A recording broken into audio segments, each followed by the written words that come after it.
Petition పై విచారణకు supreme court close చేసింది. తెలంగాణ విద్యుత్ కమిషన్ రద్దుకు కేసీఆర్ దాఖలు చేసిన పిటిషన్ పై విచారణను ముగించిన నేపథ్యంలో సుప్రీంకోర్టు కీలక వ్యాఖ్యలు చేసింది.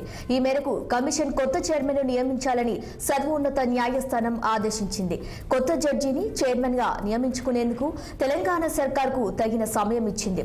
చైర్మన్ ఎన్నికపై కొత్త నోటిఫికేషన్ అవసరం లేదన్న సీజేఐ జ్యుడిషియల్ విచారణ అనకుండా ఎంక్వైరీ కమిషన్ గా వ్యవహరించాలని పేర్కొంది. అయితే కమిషన్ చైర్మన్ కొత్త పేరును సుప్రీంకు సోమవారం చెప్తామని రాష్ట్ర ప్రభుత్వం తెలిపింది.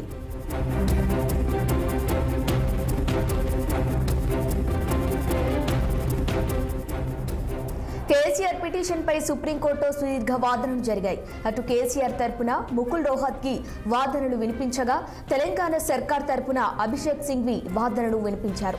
ఇరు వర్గాల వాదనలు విన్న సుప్రీం ధర్మాసనం కీలక వ్యాఖ్యలు చేసింది. విద్యుత్ కమిషన్ చైర్మన్ ప్రెస్ మీట్ ఎలా పెడతారని సీజేఐ ప్రశ్నించింది. మరొక జడ్జిని నియమించాలని, కొత్త చైర్మన్ పేరు తెలియజేయాలని తెలంగాణ సర్కార్ను ఆదేశించింది. న్యాయమూర్తి నిష్పక్షపాతంగా ఉండాలన్న సీజేఐ కమిషన్ చైర్మన్ ఎలా తన వ్యక్తిగత అభిప్రాయాలు వెల్లడిస్తారని క్వశ్చన్ చేసింది.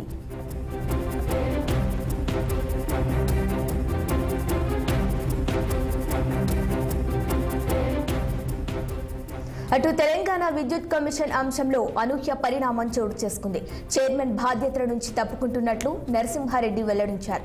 ఈ మేరకు సుప్రీంకోర్టుకు లేఖ రాశారు. ఈ కేసు విచారణ సందర్భంగా సీజేఐకి లేఖ రాసిన నరసింహారెడ్డి అట్టి లేఖను సుప్రీంకోర్టుకు న్యాయవాదులు అందించారు.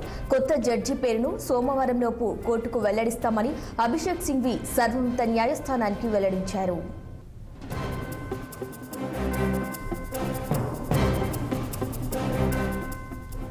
ఇక ఇదే అంశంపై మరింత సమాచారం chief bureau Ashok Reddy phone line లో అందించేందుకు సిద్ధంగా ఉన్నారు. చెప్పండి అశోక్, కేసీఆర్ పిటిషన్ విచారణను సుప్రీంకోర్టు ముగించిందనే చెప్పాలి. దీనికి సంబంధించిన పూర్తి డీటెయిల్స్ ఏంటి? విద్యుత్ కొనుగోలు అంశంపై తెలంగాణ ప్రభుత్వం ఏర్పాటు చేసిన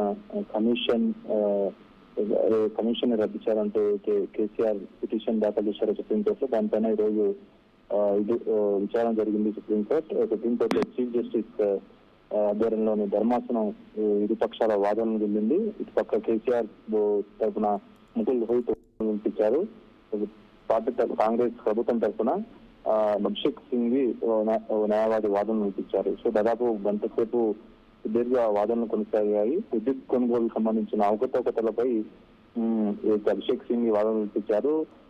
చాలా అవినీతి జరిగింది, పెద్ద ఎత్తున కుంభకోణం జరిగిందంటూ ఆయన వాదన వినిపించారు. మరోపక్క ముకుల్ రోహిత్ కూడా వాదనలు వినిపిస్తూ ఇందులో ఎలాంటి అవినీతి జరగలేదు, రాష్ట్రం విడిపోయింది, రాష్ట్రం విడిపోయిన తర్వాత కరెంటు సంక్షోభంలో ఉంది, సో అప్పటి అవసరాలు తగ్గట్టు ₹3.90 యూనిట్ చొప్పున వేరే రాష్ట్రాల నుంచి విద్యుత్ కొనుగోలు చేసిన తప్ప ఇందులో ఎలాంటి అధికారులకు దుర్వినియోగం పాల్పడలేదు. సో ఈ అసలు కమిషన్ ఏర్పాటే సరైన ప్రక్రియ కాదంటూ ముకుల్ రోహిత్ వాదన వినిపించారు. సో ఈ సందర్భంలోనే తెలంగాణ విద్యుత్ కమిషన్ అంశంలో అనేక పరిణామాలు చోటు చేసుకుని చెప్పుకోవచ్చు. ఈ కేసు కనుక్కున్న సందర్భంలోనే చైర్మన్ బాధ్యతల నుంచి తప్పుకుంటున్నట్లు నరసింహారెడ్డి వెల్లడించారు. సో సుప్రీంకోర్టుకు ఆయన లేఖ రాశారు. సుప్రీంకోర్టు ఈ కేసు విచారణ సందర్భంగా సిజేఐకి లేఖ రాసిన నరసింహారెడ్డి ఆ లేఖను సుప్రీంకోర్టు న్యాయవాదులకు అందించారు. సో కొత్త జడ్జి పేరును సోమవారం లోపు వెల్లడిస్తామంటూ అయితే ప్రభుత్వం తరపు న్యాయవాది అభిషేక్ సింఘ్వి వెల్లడించారు. సో రేపటి వరకు ఈ రోజు మధ్యాహ్నం లంచ్ తర్వాతనే పేరు స్పష్టం చేయాలని చెప్పినప్పటికీ ప్రభుత్వం ఒక నిర్ణయం తీసుకుంది. ప్రభుత్వ నిర్ణయానికి సమయం పడుతుంది కాబట్టి రేవంత్ రెడ్డి ముఖ్యమంత్రి బిజీగా ఉండడం, సో ఇతర కారణాల వల్ల సోమవారానికి కొత్త కమిషన్ ఏర్పాటు చేస్తామంటూ స్పష్టం చేశారు. సో మరోపక్క ఈ కేసీఆర్ అయితే పిటిషన్ దాఖలు చేశారో కమిషన్ పై వేశారు. సో ఆ కమిషన్ పైన కేసు మాత్రము క్లోజ్ చేస్తున్నట్లు సుప్రీంకోర్టు వెల్లడించింది. ఈ కేసులో ఎలాంటి అవసరం లేదు, తదుపరిగా ఎవరైతే కొత్త కమిషన్ ఏర్పాటు చేస్తామో వాళ్ళు విచారణ చేపడతారు. అందులో ఎవరు నియమిస్తారు, ఎవరు ఎంతవరకు కాలపరిమితి ఉంటుంది ఆ కమిషన్ కి, అందులో ఉండాల్సిన అందరి పేర్లు కూడా వెల్లడించాలంటూ సుప్రీంకోర్టు స్పష్టం చేసింది.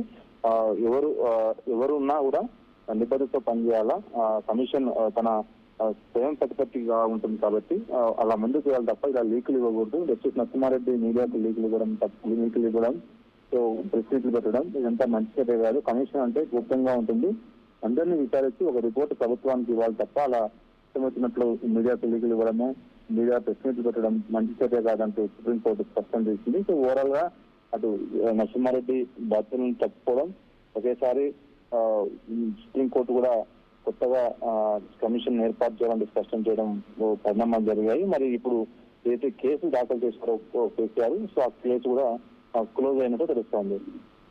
Okay, right Ashok, thank you.